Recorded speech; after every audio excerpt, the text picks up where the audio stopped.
मेरे प्यारे दोस्तों, आज मैं फिर हाजिर हूँ एक नए वीडियो के साथ। इस वीडियो में मैं आपको सिखाऊंगा कि पपीता का पौधा कैसे उगाया जाता है, यह पौधा कब उगाया जाता है, किस किस मौसम में उगाया जाता है, क्या हम इसको गमले में लगा सकते हैं, छत पर लगा सकते हैं या फिर कहाँ कहाँ लगाया जा सकता है। अच्छी क्वालिटी का पपीता का पौधा उगाने के लिए किन किन चीज़ों की जरूरत होती है, मिट्टी, खाद कैसा होना चाहिए जिससे आप अधिक से अधिक मात्रा में फल ले सके। इस वीडियो में मैं आपको पपीता के बारे में बीज से लेकर फल लगने तक की पूरी जानकारी विस्तार से बताऊंगा। इसके साथ मैं आपको लेटेस्ट ग्राफ्टिंग टेक्निक्स भी सिखाऊंगा और पपीता का पौधा उगाने का हर रहस्य विस्तार से बताऊंगा। इस टेक्निक को अपनाकर दुनिया के किसान उत्तम किस्म के पपीते के पौधे लगाकर लाखों रुपए हर महीने कमा रहे हैं, क्योंकि वो इस प्रकार के बेमौसमी पपीता का पौधा लगाते हैं और 12 महीने फल लेकर मार्केट में बेचकर अच्छे खासे पैसे कमाते हैं।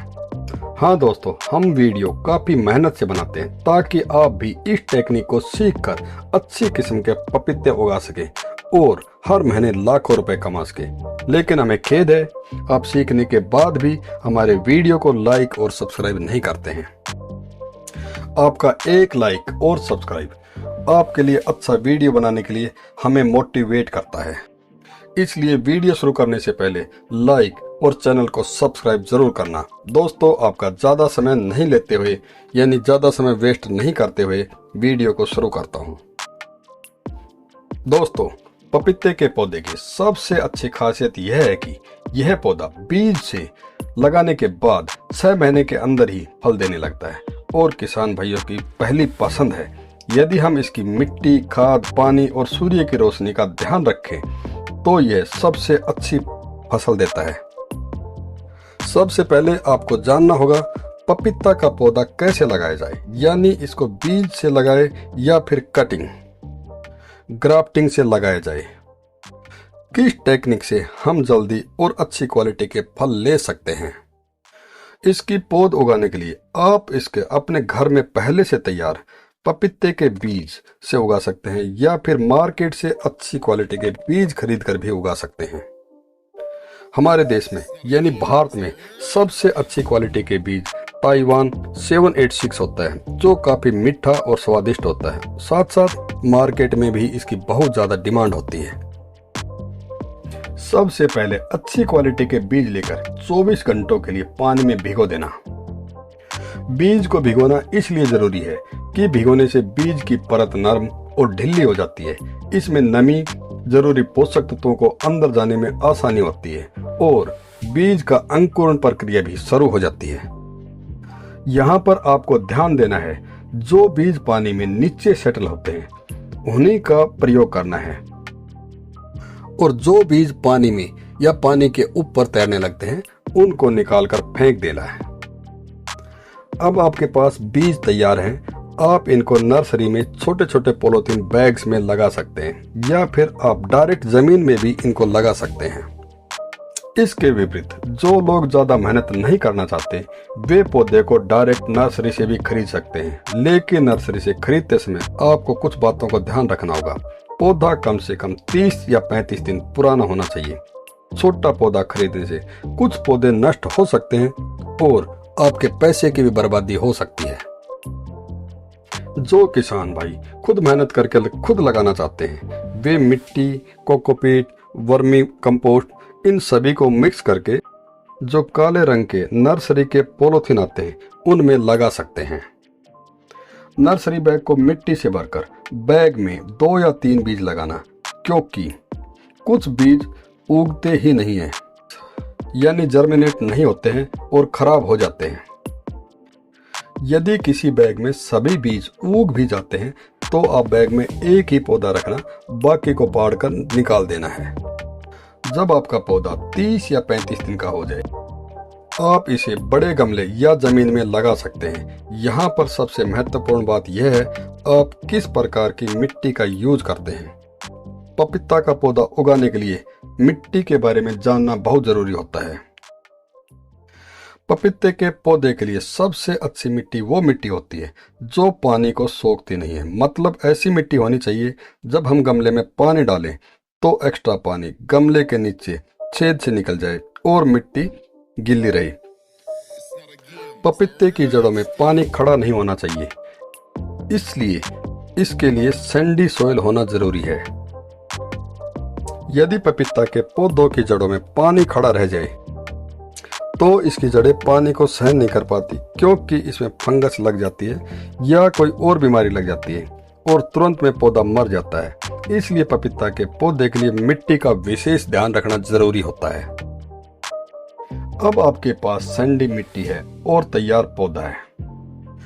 विशेष रूप से अगर आप अपनी छत पर गमले में लगाना चाहते हैं तो गमले की साइज बड़ा होना चाहिए, यानी कम से कम 24 या 30 इंच के गमले का साइज होना जरूरी होता है। इसके लिए आप ग्रो बैग बाजार से खरीद सकते हैं। ये बैग काफी हल्के और सस्ते, लॉन्ग लाइफ भी होते हैं। ज्यादातर इस प्रकार के ग्रो बैग में छेद होते हैं। अगर ग्रो बैग में छेद नहीं है तो आप भी छेद कर सकते हैं, ताकि जब आप पौधे में पानी डालें एक्स्ट्रा पानी छेद से बाहर निकल जाए और पौधे की जड़ें खराब होने से बच जाती हैं। अब सैंडी मिट्टी में ऑर्गेनिक खाद मिक्स करके इस ग्रो बैग में भर देंगे और ऊपर से कुछ जगह छोड़ देंगे, क्योंकि पौधे में पानी डालने के लिए जगह रखनी जरूरी होती है। अब मान लीजिए आप इस पौधे को जमीन में नहीं गमले में उगाना चाहते हैं। मैं आपको एक अनोखा तरीका बताता हूँ यहाँ पर कैसे लगाया जाए, यानी गमले में कैसे लगाया जाए जिससे पौधे की अच्छी से अच्छी ग्रोथ हो सके। जैसे गमला मिट्टी से भरा हुआ है, अब आप गमले में लगभग 6 इंच का होल कर लेना, फिर होल में पानी भर देना। इससे गड्ढे में कीचड़ बन जाएगा। जब पौधे को गमले में बनाए हुए होल में लगाए, कीचड़ पौधे की जड़ों को अच्छी तरह कवर कर लेगा और बीच में हवा नहीं रहेगी। अब पौधे को इस गड्ढे में लगाकर पानी से सिंचाई कर देना है और पौधे को दक्षिण की तरफ लगभग 45 डिग्री एंगल पर थोड़ा टेढ़ा लगा देना। आप जानना चाहते हैं कि पौधे को टेढ़ा क्यों लगाया? मतलब साफ है, पौधा लगाने के बाद सीधा होने की कोशिश करेगा, जिससे पौधे की जड़ें पर जोर पड़ेगा, यानी प्रेशर पड़ेगा।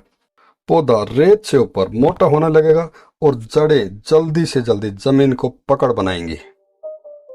तिरछा लगाने का फायदा यह भी है, जब तेज हवा चलती है पौधा खड़े होने की कोशिश करता है और इससे जड़ों पर प्रेशर बढ़ता है। जड़ें जमीन के अंदर गहराई में जाने की कोशिश करती हैं, जिससे जड़ें मजबूत होती हैं और तना भी काफी मोटा हो जाता है। प्यारे दोस्तों, इस वीडियो में पपीता उगाने की पूरी जानकारी दे रहा हूँ, इसलिए अंत तक बना रहे। अगर वीडियो अच्छा लगे तो वीडियो को लाइक करना नहीं भूलना। अब क्वेश्चन आता है, पौधे को कब लगाना है? यह आपको जानना बहुत जरूरी है। वैसे तो पपीता के पौधों को 12 महीने कभी भी लगाया जा सकता है, लेकिन सबसे अच्छा मौसम मार्च, अप्रैल, मई का होता है।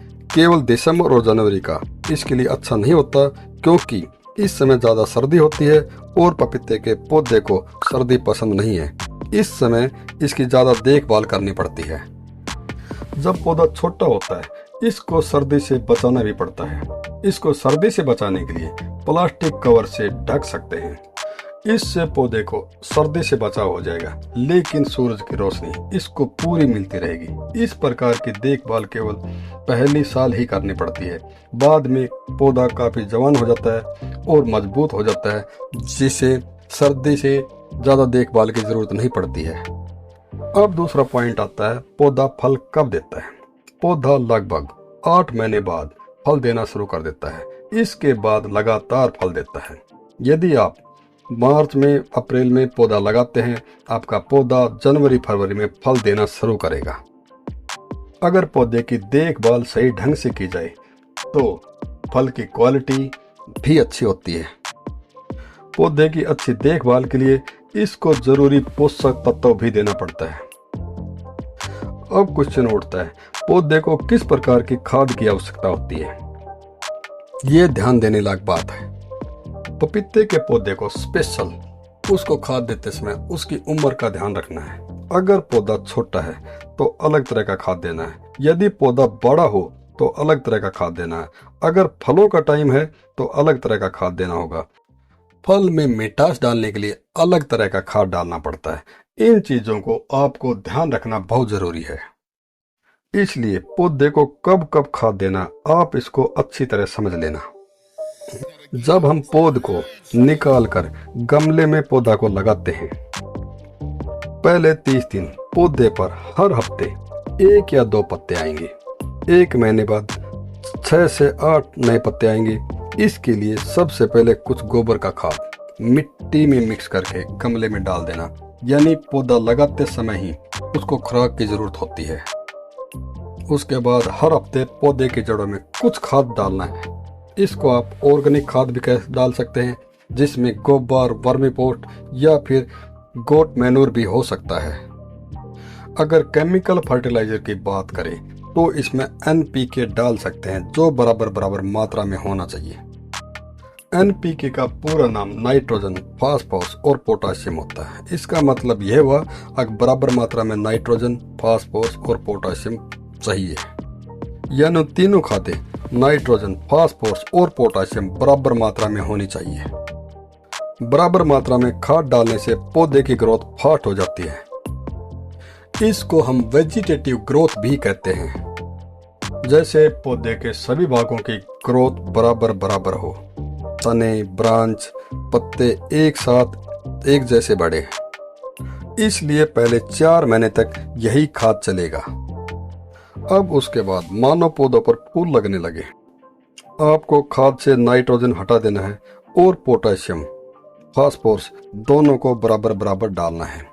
अब इसमें NPK 0-56 012 जैसे खाद लेना है, और DAP खाद भी आप डाल सकते हैं, या फिर आप ऑर्गेनिक वर्मी कंपोस्ट भी डाल सकते हैं। अब बात आती है पौधे पर फूल लग चुके हैं और फल लगने लगे हैं। अब फल लगने का टाइम आ चुका है, तब फलों का टेस्ट बदलने के लिए, फलों के मिठास के लिए आपको नाइट्रोजन और फास्फोरस हटा देना है। अब आपको इसमें पोटाशियम वाला खाद डालना है, जो फलों को अच्छा टेस्ट और स्वादिष्ट बनाएगा।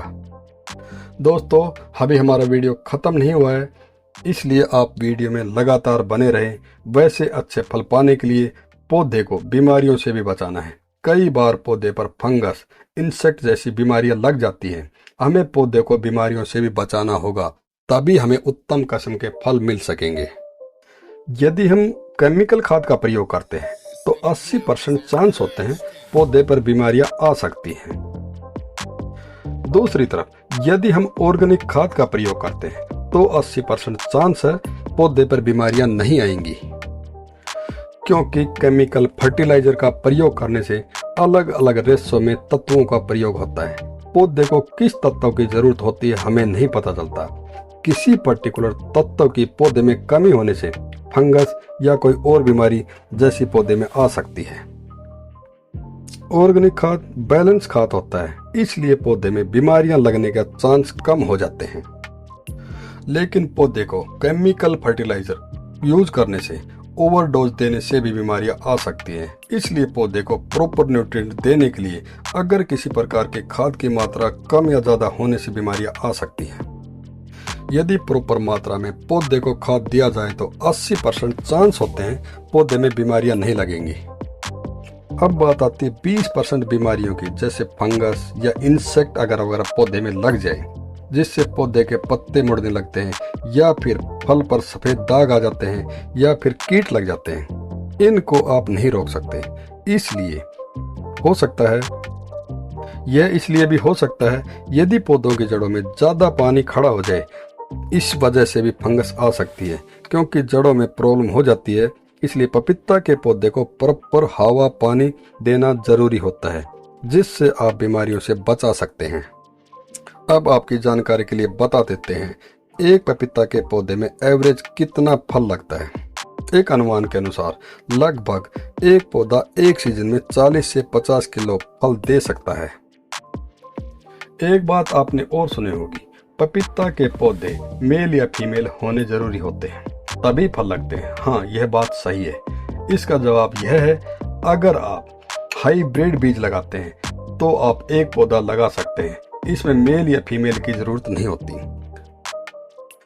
लेकिन इसके विपरीत अगर हम देसी यानी भारत का बीज लगाते हैं तो एक से अधिक पौधे लगाने होते हैं। इसमें एक पौधा मेल होगा और एक पौधा फीमेल होगा, तभी पौधे पर फल लगने लगेंगे। अब बात आती है सर्दी से इस पौधे का बचाव कैसे किया जाए, क्योंकि यह गर्मी का पौधा होता है। नॉर्मल ठंड हो तो यह सहन कर सकता है, लेकिन दिसंबर जनवरी की ठंड को सहन नहीं कर सकता। इसके लिए आप ट्रांसपेरेंट पॉलीथीन कवर से इसको कवर कर सकते हैं, जिससे पौधा ठंडी हवा से बचाया जा सकता है और इसको सूर्य की रोशनी पूरी तरह से मिल सकती है। पौधे की सेहत भी अच्छी बनी रहती है। अगला एक और जरूरी पॉइंट है कि पौधे की उम्र कितनी होती है, यानी पौधे कितने साल तक फल देते हैं। वैसे तो पपीते के पौधे पर 4 या 5 साल तक फल लग सकते हैं, लेकिन किसान इसको इतनी साल तक नहीं रखते हैं, क्योंकि पौधा लगाने के बाद पहली और दूसरी साल पौधा अच्छा फल देता है और तीसरी साल में फल हल्के हो जाते हैं, कम लगने लगते हैं, जिससे पौधे पर खर्च बढ़ जाता है और आमदनी कम हो जाती है। इसका कारण यह है कि पहले और दूसरी साल पौधा अच्छा फल देता है, तीसरी साल फल कम लगता है और चौथे साल तो फल बिल्कुल कम लगता है। पपीते के पौधे में किसान केवल 2 या 3 साल तक फल लेते हैं। इसके बाद पौधे को निकाल देते हैं, क्योंकि पौधा बड़ा होने के साथ साथ इस पर खर्च भी बढ़ने लगता है। मेरे प्यारे दोस्तों, इस वीडियो में हमने बीज से लेकर फल प्राप्त करने तक पौधे को उगाने के सभी रहस्य आपके सामने विस्तार से बताए हैं। आशा करता हूँ वीडियो आपको अच्छा लगा होगा। अगर वीडियो अच्छा लगा तो कमेंट जरूर करना, साथ साथ चैनल को सब्सक्राइब करना नहीं भूलना, बेल नोटिफिकेशन ऑन कर देना, जिससे लेटेस्ट अपडेट सबसे पहले आपको मिले। धन्यवाद।